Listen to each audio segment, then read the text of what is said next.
Good afternoon. First, let's thank everyone wearing these blue shirts that say "Backing the Blue" that put this on. Let's give them a round of applause.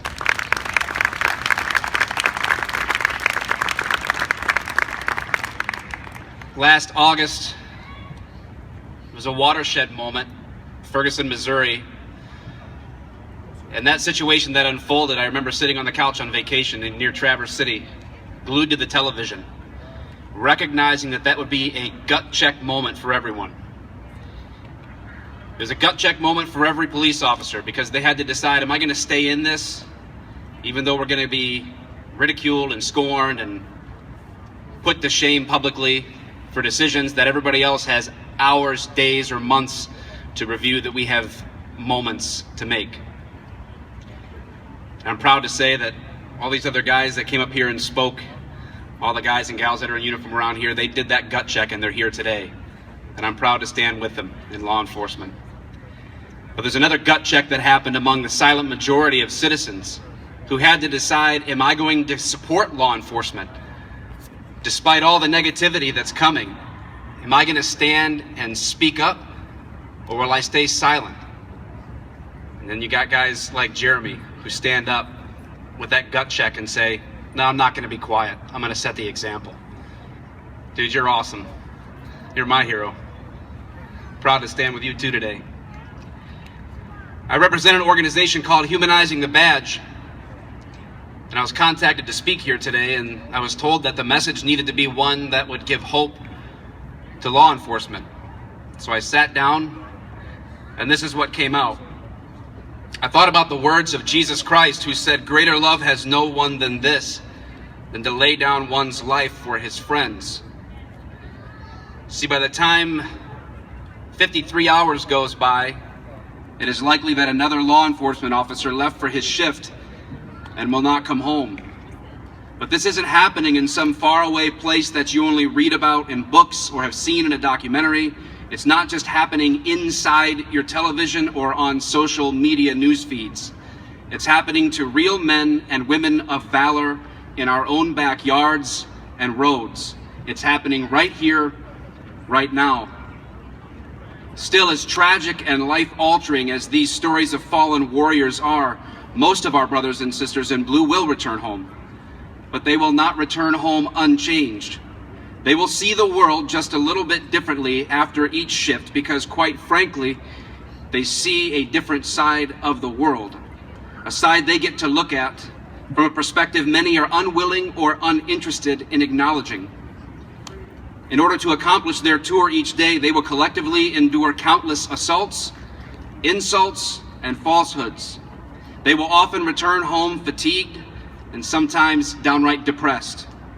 It is no easy task to run toward the sights and sounds that everyone else instinctively wants to run away from. It is with no gratuitous pleasure that the depraved soul and seared conscience of the criminal must at times be met with terrible and swift violence to hold the line between order and chaos. But that is not the end of the story, not even close. We have reason to be absolutely full of hope. You see, the overwhelming majority of people may not see the world from the same perspective as an officer, but they understand enough to know that we need and have their full support. While it doesn't seem to be as newsworthy or controversial as arrests or officer-involved shootings, we cannot forget that also by the time you read these words, someone has offered a random act of kindness to a cop they've never met. A coffee has been provided for an officer whose eyes are barely able to stay awake or open to finish that last report. A water has been given to an officer who has stood in the heat for hours. A thank you card has been read in a roll call room from an elementary school full of kids who hope to one day get their chance to drive fast, catch the bad guy, and be a hero. A quick and sincere thank you has been said to an officer on the street. Sometimes that thank you even comes from an officer that had arrested them months prior, because it helped them to see that their life needed change. Like the frame of a house, the unseen is the most critical at holding the things everyone else sees together. I recently attended the National Police Week in Washington, D.C. with a group of fellow officers. While we were standing in the office of Secretary of Defense Ashton Carter, he shared some significant words with us that I won't soon forget. He said there will always be people who will criticize and hate us for what has to be done to keep them safe. But we take comfort in knowing we've preserved a world where they have the freedom to have that opinion. Yes, there are those who are critics of law enforcement that are happy to perpetuate lies and myths rather than embrace the truth, and who will encourage and incite others to rally against us. Yet let's not be hasty to forget, and as we see today, the vast majority of citizens we so willingly serve are thankful for what we do and really do have our backs. We have hope because we stand united on the side of truth and righteousness in each of our communities, executing justice and fighting to keep our moral compass pointing true north. We have hope because no one is forced into law enforcement in the service of their fellow man. Rather, it is by way of sacrificial commitment to them. The tales of our warriors who have made the ultimate sacrifice should be heard and continue to be told time and time again to inspire coming generations. So let me state here clearly and loudly that those who seek to destroy us can try, but they will lose. We have already won because evil can never defeat self-sacrifice.